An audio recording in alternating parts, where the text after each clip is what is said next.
Subscribe करें हमारे YouTube channel को और बेल आइकन को प्रेस करें हमारे लेटेस्ट वीडियोस को देखने के लिए।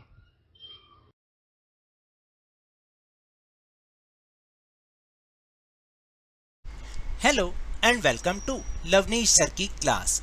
आज की ये शिक्षा निदेशालय राष्ट्रीय राजधानी क्षेत्र दिल्ली की वर्कशीट नंबर 1 जो कि कक्षा 8वीं के विद्यार्थियों के लिए है, यह ली गई है सामाजिक विज्ञान के भूगोल विषय से।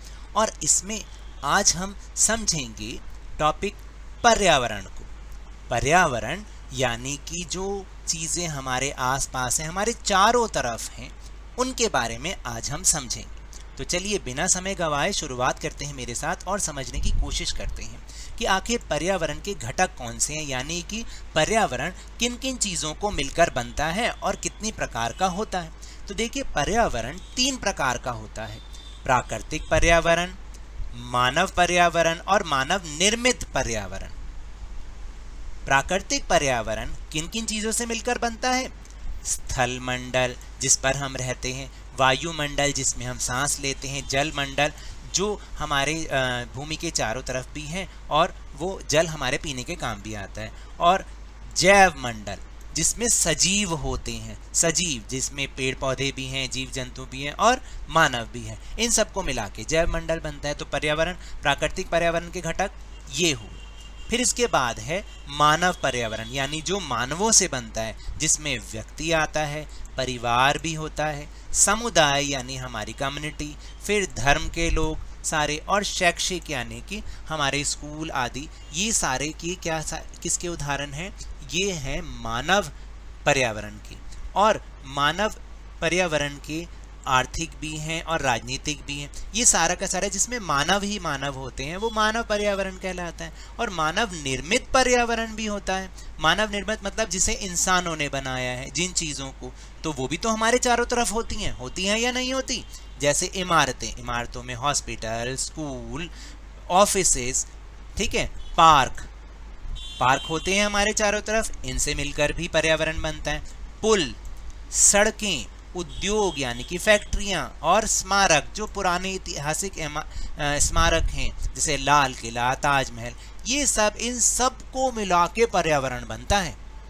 अब आपको समझ में आया? पर्यावरण जो हमारे चारों ओर जितनी भी चीज़ें हैं, चाहे वो प्राकृतिक हों, चाहे मानव हों या मानव निर्मित हों, इन सब से मिलकर पर्यावरण बनता है। और पर्यावरण 3 प्रकार का होता है: प्राकृतिक पर्यावरण, मानव पर्यावरण और मानव निर्मित पर्यावरण। और उसके घटक ये हैं जो मैंने अभी अभी आपको समझाए।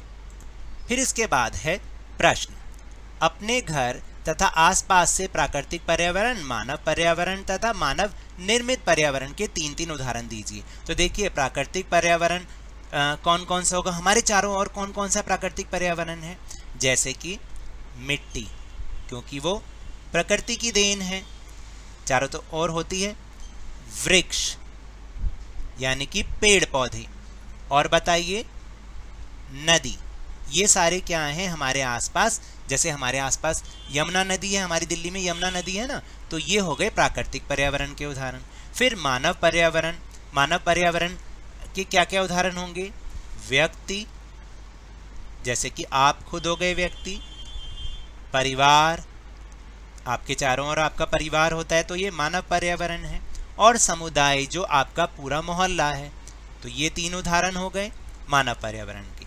फिर मानव निर्मित पर्यावरण, यानी जो मानवों ने बनाया, जो आपके आसपास हो। बताइए कौन कौन सी चीज़ें जो ऐसी चीज़ें हैं जो मानव ने बनाई हैं?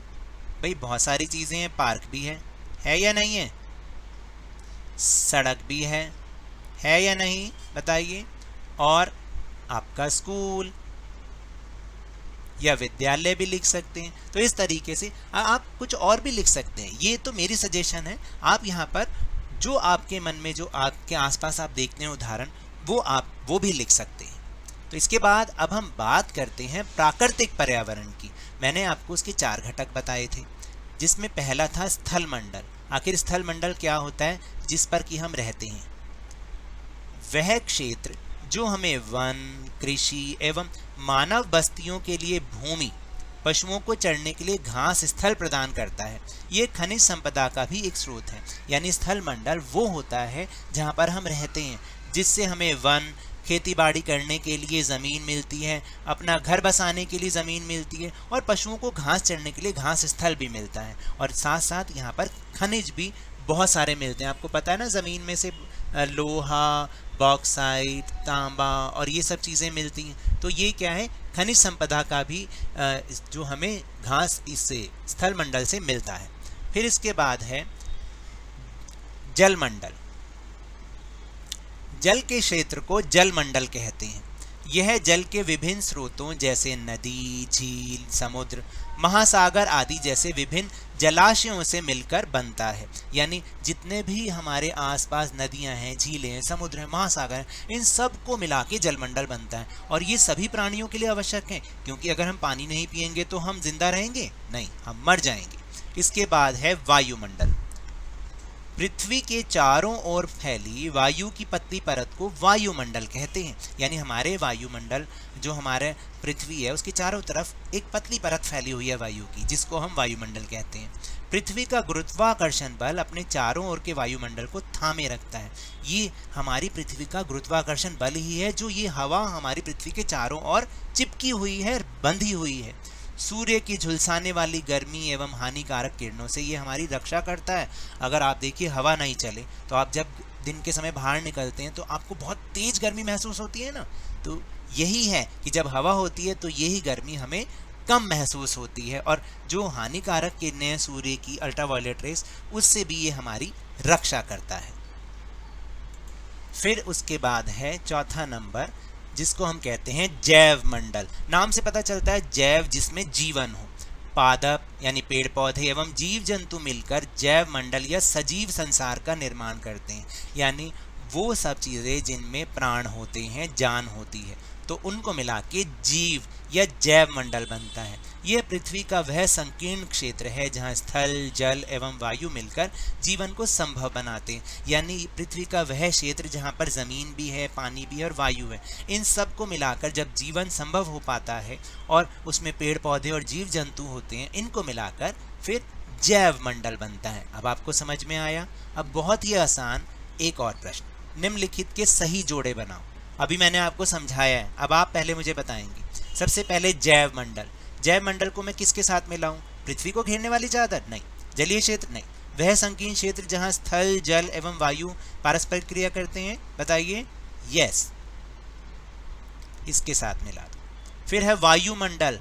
अभी अभी समझाया था वायुमंडल क्या होता है, पृथ्वी को घेरने वाली वायु की चादर। जलमंडल, जलमंडल जहाँ पे सारा जल ही जल होता है, तो वो जलीय क्षेत्र।